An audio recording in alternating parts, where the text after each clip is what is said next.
I quit my 9 to 5 job to travel the world. I probably did it at the worst time too. I was a top performing sales rep and I was lined up for a massive promotion. But instead, I chose to quit my job at the beginning of what people are calling the worst recession since 2008. So what made me decide to leave my corporate job and travel the world? Well, I realized my skill set isn't going anywhere.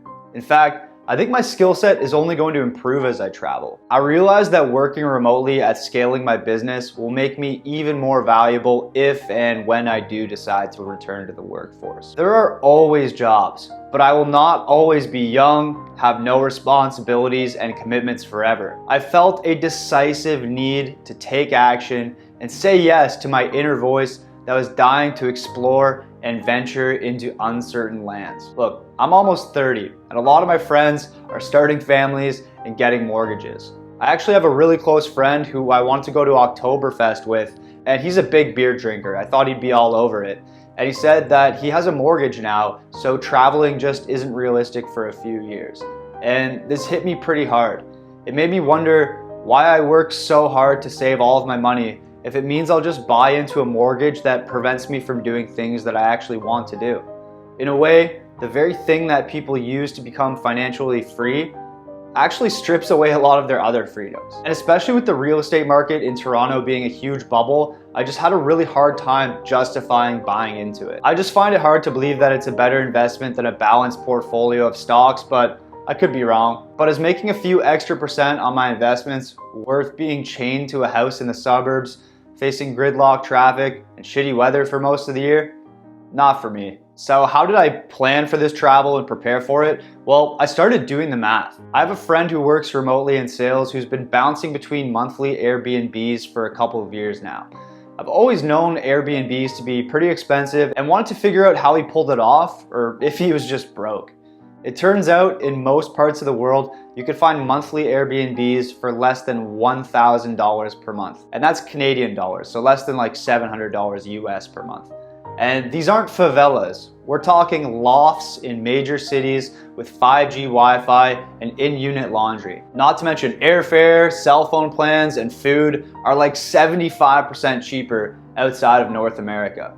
If you really wanted to pinch pennies, you could live remotely traveling the world for about 1,500 Canadian dollars per month. And this is if you dollar cost average your initial one-way flight across your journey, since it's going to be a bit more expensive. What I realized is that I only needed a budget of $2,000 Canadian per month to travel the world, which means if I could generate that income from an online business, I'd break even and be able to travel indefinitely. And $2,000 per month with an online business is not a crazy number at all.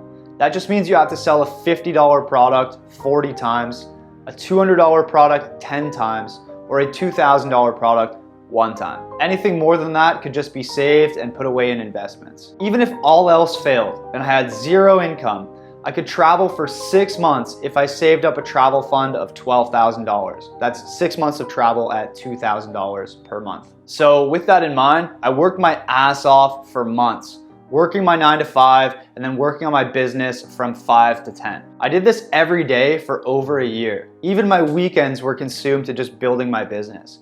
I started saving every dollar I made from both my business and my job. I kept my expenses insanely low to save up as much as possible. Now, contrary to what this video might lead you to believe, I tend to be a more risk-averse person, at least when it comes to money. The numbers I mentioned earlier are a good baseline so you're not screwed, but I personally like to have more of a cushion. I probably could have done this travel a year earlier, but I really wanted to make sure my finances were right. Okay, so what have been some of the biggest challenges I've faced making this decision? Okay, it's important to address the elephant in the room. While traveling is possible for as little as $1,500 a month, what about your expenses back home? Rent, internet, utilities, car payments, etc. If you quit your job, you can't really sustain those expenses without either going into debt or depleting your savings. And that's the biggest challenge to this lifestyle. It's facing the fact that in order to make it work, you either need a ton of money to cover your bills back home, which I don't have, or you need to get rid of basically all of your material possessions. And this can be hard for most people. Throughout life, we acquire stuff. Christmas gifts, knickknacks that we get for souvenirs, furniture, cool housewares, and so forth. But seeing what happened in Ukraine made me realize that this shit doesn't really matter at all.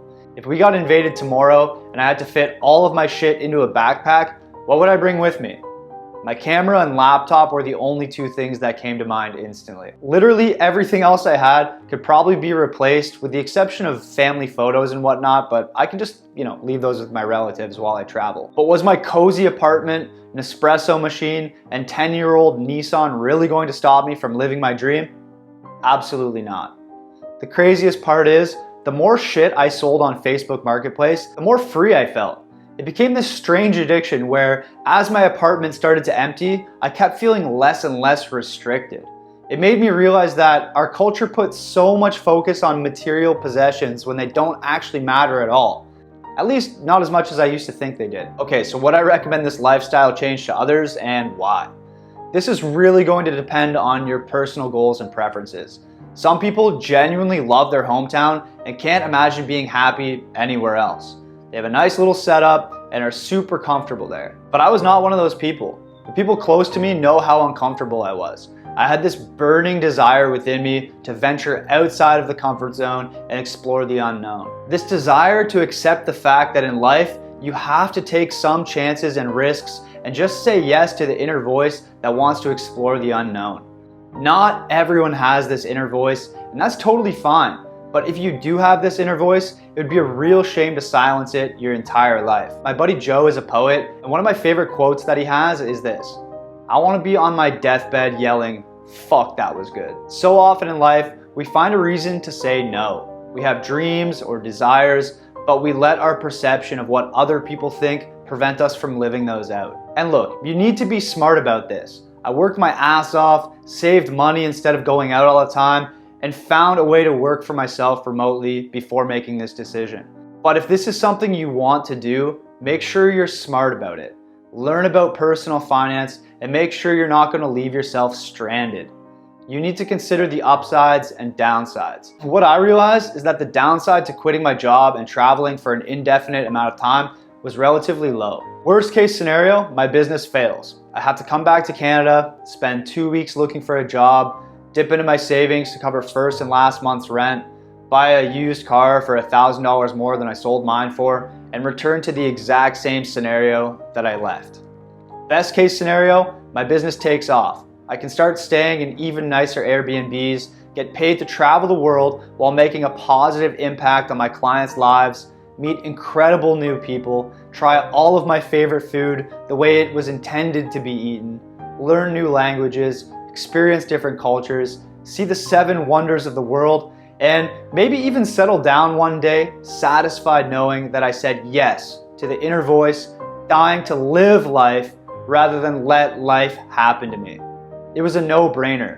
The worst case scenario was literally coming back to the exact same living situation I already had, but the upside was unlimited. What do I have to lose? I hope you found this video helpful or at the very least interesting. And I'm definitely curious to hear what you guys think in the comments. I've also got some cool travel content on the way, so subscribe to the channel if you're not already, and I'll see you soon.